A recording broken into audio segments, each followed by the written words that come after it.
Well, good evening. This is Hound Dog Steve coming to you on the 29th of July. And as you can see, the election is afoot.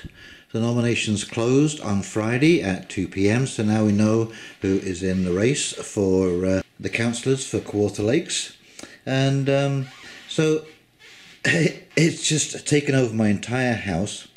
These are my flyers, because I'm also running with a group of people called Citizens for Direct Democracy, and of course here are my election signs, and I have a friend who is moving to BC, and she is purging, and so I'm getting all kinds of little gifts. So I've got a throw there for on the back of a settee and a picture. And of course I'm trying to continue practicing the guitar. I find if I don't put in an hour an evening, I'm not kind of moving forward. In fact, even an hour is just sort of holding your ground there, treading water as it were. And I haven't touched the guitar. I picked it up for the first time last night at a little get-together with friends in about 3 weeks, and boy oh boy, my fingers are sore today. Here's more election stuff in the kitchen, taking over the kitchen, and of course I've got all the this cleaned out. The guys are coming in to measure the cabinets. Got the floor jacked up, leveled, and we're good to go. So I can't wait. You can't believe how much I've missed this countertop space. It's unbelievable how lost I am without it. My office is a complete disaster. My life has been taken over, and I'm just a little overwhelmed, and that is why I haven't been making any videos just lately.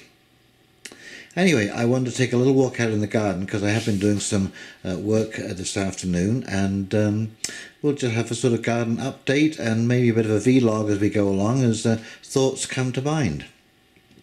Actually, one thing I did hear that I thought was a little troubling. Now, as you can see, I'll just point this out first. I have a very small house. It is 950 square feet, and it is just big enough for 1 or 2 people.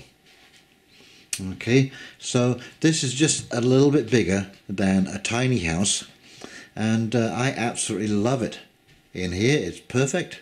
It is reasonably easy to keep clean, and boy, you know, it actually we don't need a whole heck of a lot of space.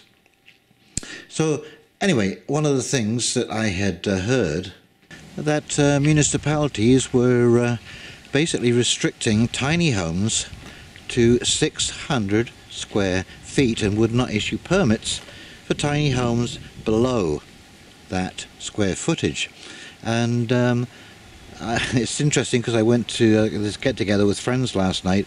One of the women there, she was a tiny home designer and builder. Absolutely fascinating person. And anyways, she builds tiny homes that are approximately, what should you say, 189 square feet. Oh, yeah, square feet. Is their footprint. So it's larger than the 100 square feet which you can build without a permit, but below the 600 square feet which you need to get a permit. So, you know, I can't believe, and I don't understand, I have no idea why municipalities would be restricting probably an incredible solution to low-income housing, to senior housing, to live in a manageable space that can withstand the rigors of the Canadian winter is awesome. Like I say, I love my 950 square feet. It's a little bit bigger than a tiny house, but you know, it's easy to heat, and wow, it's living close to the ground. So I've been working in the greenhouse, and I put up these supports here for my grapes, which have gone absolutely crazy. I don't know if you remember from the last video, but they were just about a third of the way up that pole, and I've been trimming them back because I'd like to get one arm going down there and one arm going down there, and the same with the white grapes. This here is a red grape. Oh no, sorry, these are the white grapes. Himrod grape.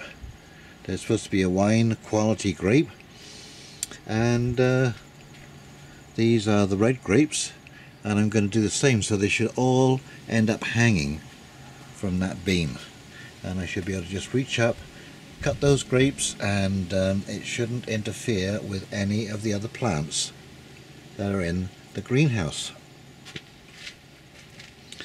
Now the peppers are doing really well. I'm starting to get some ripening hot peppers here, but you can see how many peppers are on these plants. I mean, this is going to be more than a year's supply of hot peppers. I'll grind those up when they're dry, and wow. And the same with you've got to get down a little bit lower to see the peppers underneath. Every plant is just flowering and has 4, 5 or 6 peppers growing. I am incredibly pleased with the greenhouse and the results on all of these heat-loving plants. And I think one of the big reasons is that this canopy over the top holds in the heat overnight, so you are not losing that heat. Anyway, it's unbelievable. These tomatoes, I picked a few. I've got them in my sun porch, and they are ripening off, and I've had to trim back the tops. You can see there, I've been cutting them back because they're getting out of hand, and I am getting just about 100% germination. It's kind of neat when you look in the ends, so those little tiny tomatoes forming. Anyway, I'm getting about 100% pollination, and I'm expecting a mass of tomatoes this year.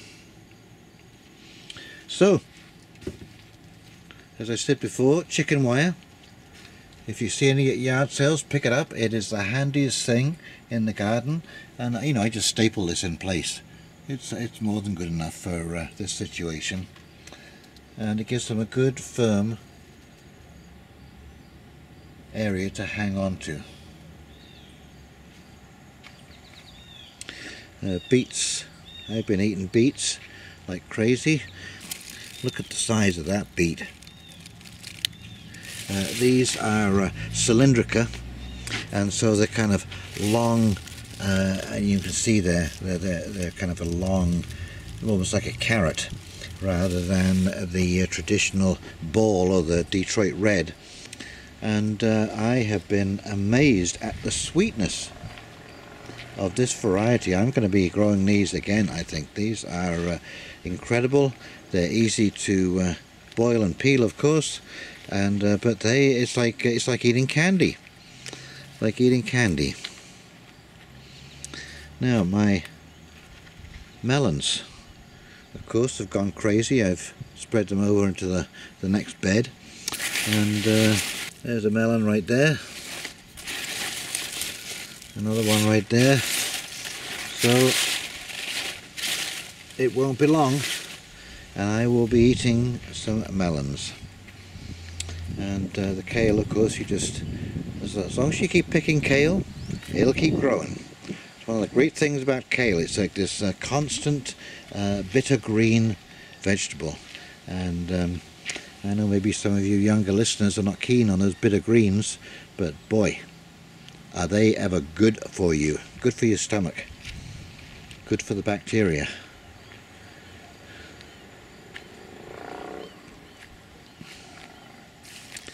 I'm starting to get some broccoli's forming there. These have been a little bit slow, but they're coming on. I have been using the Safer's soap to keep the bugs. I was getting a bit of an infestation there, and as I said, I was so busy I hadn't tended the garden as well. These are Brussels sprouts, and so I've been picking off all the lower leaves. But you see, this is what happens when you get some kind of miner or a leaf miner or an earwig damage. They just start eating that young growth. And so anyway, I've only just gotten onto this with the Safer's soap, and you just mix that with water and you water it, and of course it puts a soapy finish on the outside of the leaves.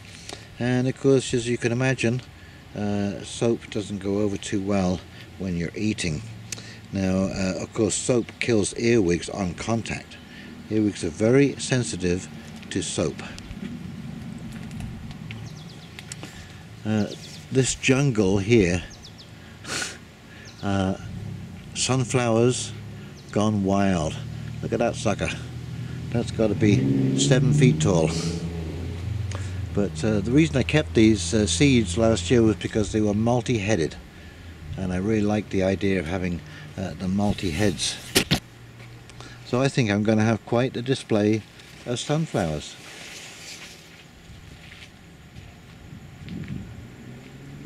Yes, we've had a good little bit of rain just lately. It has been absolutely amazing, and so my big jug is filled back up with water.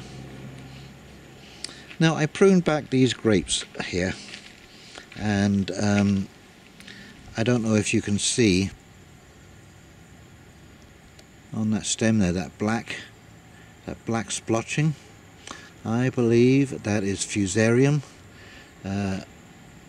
You can see on the leaves the brown splotches, and I think that this is just a particular grape that is prone. So sad to say, I cut this back, trimmed this back the other day, but I don't like the way it's going. You know, you can see even on the grapes some blacking. And this is the problem with fusarium, is because it's in the soil, it goes up through the root, it's water soluble, and it attacks the plant from the inside.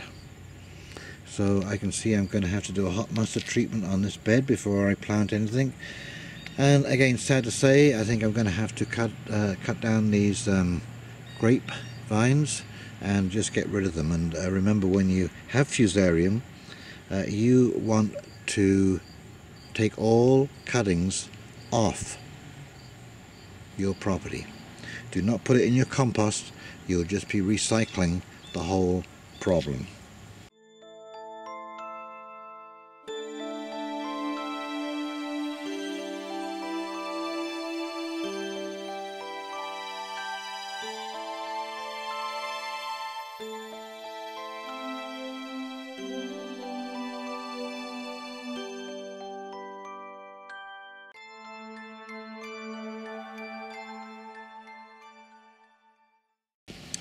Yes, like I say, I've been a bit overwhelmed, so I haven't even done anything with these beds at all yet. And but it won't hurt to let them lay fallow.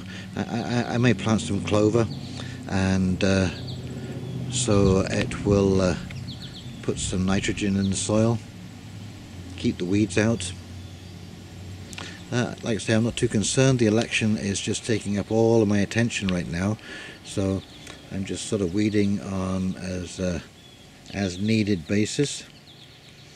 The strawberries seem to be taking a good root now, and they're looking actually quite healthy.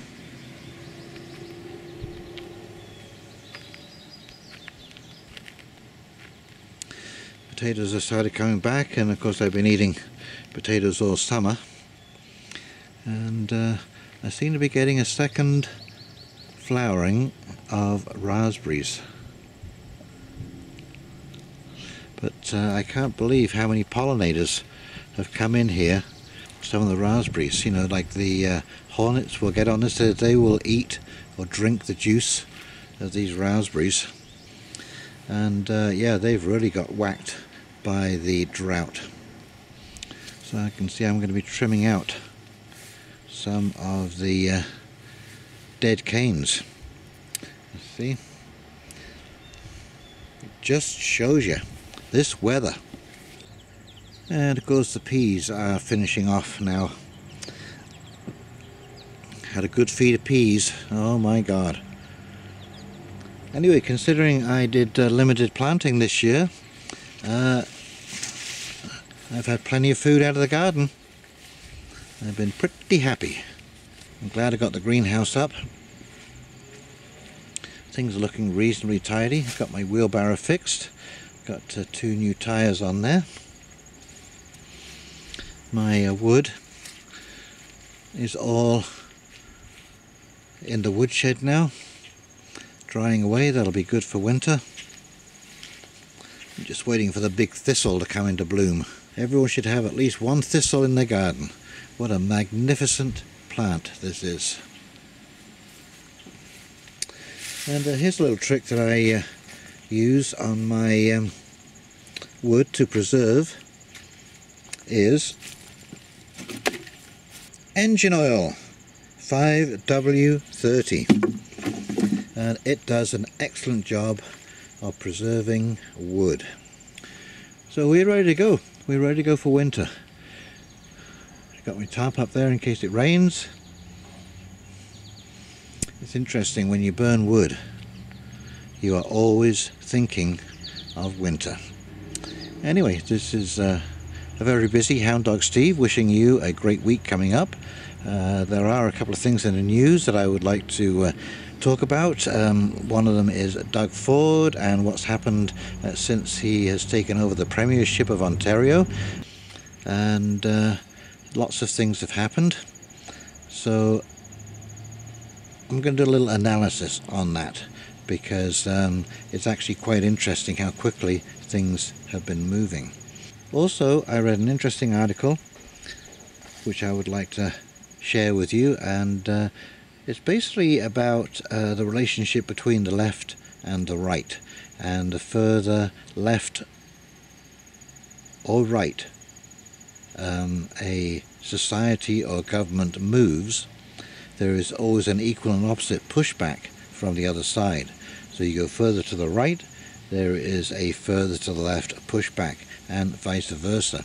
And I think that we should be thinking about that. Anyways, as I say, Hound Dog Steve signing off. Hope you have a great week.